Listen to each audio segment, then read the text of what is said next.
مجھے اچھی طرح سے یاد ہے نیروبی کینیا، وہاں پر سالہا پیشتر ماہ رمضان میں جانے کا اتفاق ہوا تھا، اور وہاں پر ایک مدرسہ تھا، اچھا اسٹینڈرڈ کا مدرسہ تھا، شیعہ مدرسہ. اس مدرسے کے اندر ایک کالا جو وہاں کا لوکل بلیک افریقن جو کنورٹڈ شیعہ تھا وہ کلاسز لے رہا تھا. He was very good at English, انگریزی اس کی بہت اچھی تھی، شاندار تھی، عربی بھی وہ جانتا تھا، اور اپنی لوکل لینگویج سواحلی وہ لوگ بولتے ہیں اس کے اندر بھی وہ فلوئنٹ تھا، وہ تو اس کی زبان تھی خود کی.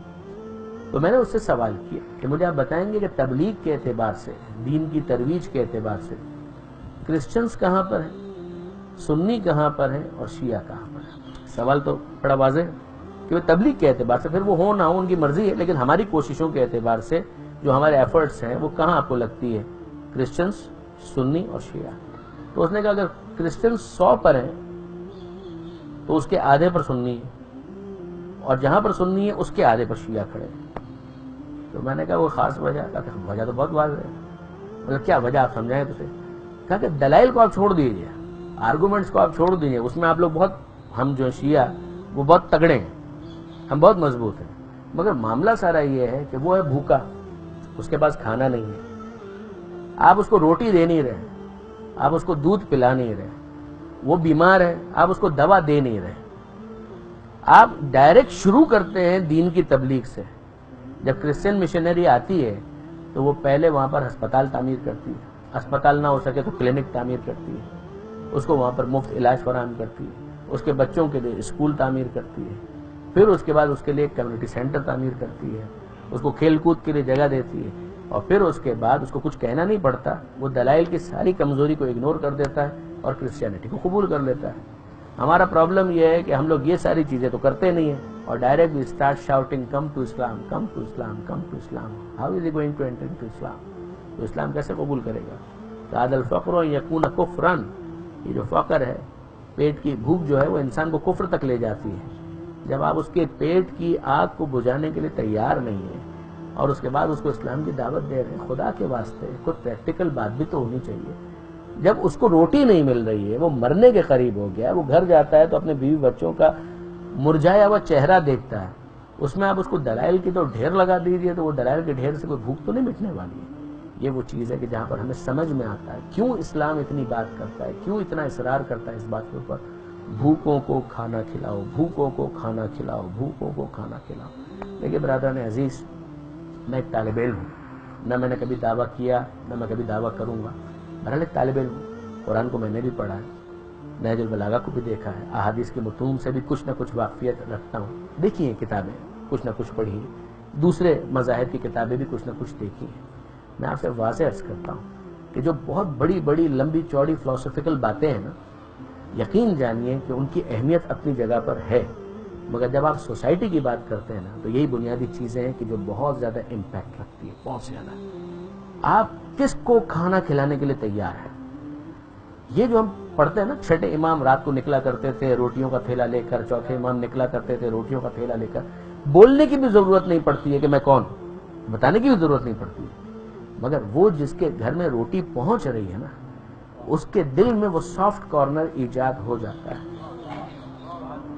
میں آپ کی خدمت میں ایمانداری کی بات آپ سے عرض کرتا ہوں، اگر ہم نے اپنے معاشروں کے اندر صرف اتنا ہی کیا ہوتا جو ہے بہت سی جگہوں پر، ایسا نہیں کہ نہیں، لیکن اور زیادہ اس کو پھیلانے کی ضرورت ہے کہ مثلا ہم اپنے نیاز اور دسترخوان جو ہے اس کو اور زیادہ وسیع کر کے غیروں کو بھی اس کے اوپر آنے کی باقاعدہ دعوت دیں. ہم آپ کو مجلس سننے کا نہیں کہہ رہے، ہم آپ کو صرف کھانا کھانے کا کہہ رہے ہیں.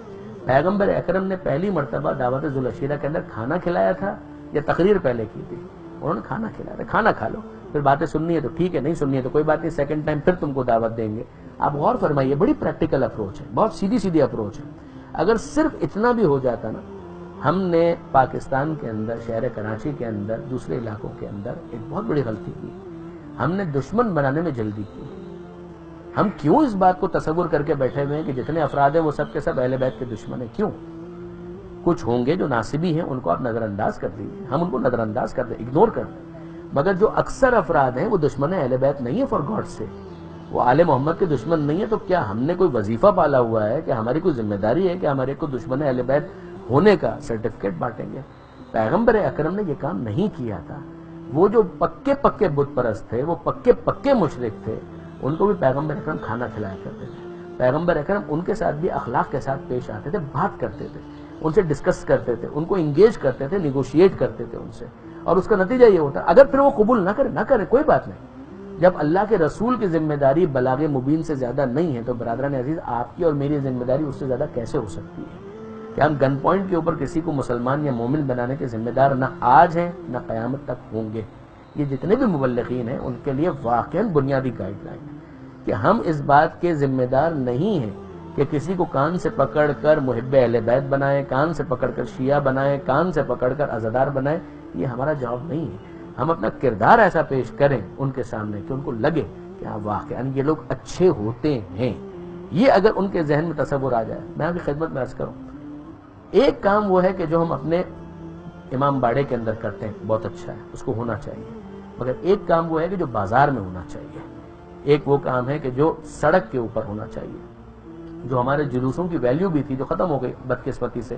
کرفیو کے اندر تو ہمارے جلوس نکلتے ہیں، اس کی سب سے بڑی اہمیت تو یہی تھی کہ جو ہم کو عزاداری اپنی کرنی ہے وہ تو ہم اپنے امام باڑے کے اندر بھی کر سکتے ہیں. یہ تو پیغام تھا جو دوسروں کو دینا تھا، وہی ختم ہو گیا. لیکن آئیے واپس اس بات کی طرف توجہ کیجیے. ایک نیاز وہ ہے کہ جو ہم اپنے امام باڑے کے اندر کرتے ہیں، لیکن آپ مجھے بتائیے کہ کیا امپیکٹ ہوگا، کیا امپیکٹ ہوگا اگر مثلا کھانے کے پیکٹ بنے ہوئے ہوں اور آپ رات کو جائیں اور کسی امام کی ولادت کے موقع پر یا کسی امام کی شہادت کے موقع پر بس ایسے ہی تقسیم کر دیں، اور اگر کوئی پوچھے تو صرف اتنا اس کو بتا دیں کہ آج ہمارے 5ویں امام باقر کی شہادت تھی یا ولادت تھی.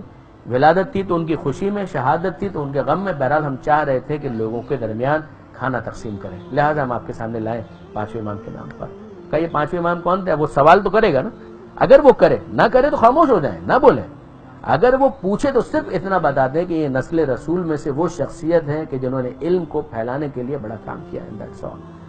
اگر یہ کام پینیٹریشن کے ساتھ ہوتا چلا جائے، یقین جانیے بعض اہل نظر، اہل رائے، یہ افراد کہتے ہیں کہ دل میں داخل ہونے کا راستہ پیٹ سے اوپر جاتا ہے. غلط نہیں کہتے، وہ بالکل صحیح کہتے ہیں کہ دل میں داخلہ پیٹ سے اوپر جاتا ہے. انسان پیٹ کے اندر کچھ داخل کرے کسی کے تو پھر اس کے بعد اس کا دل جو ہے وہ بھی کھل جاتا ہے اور وہ سینے سے لگانے کے لیے تیار ہو جاتا ہے.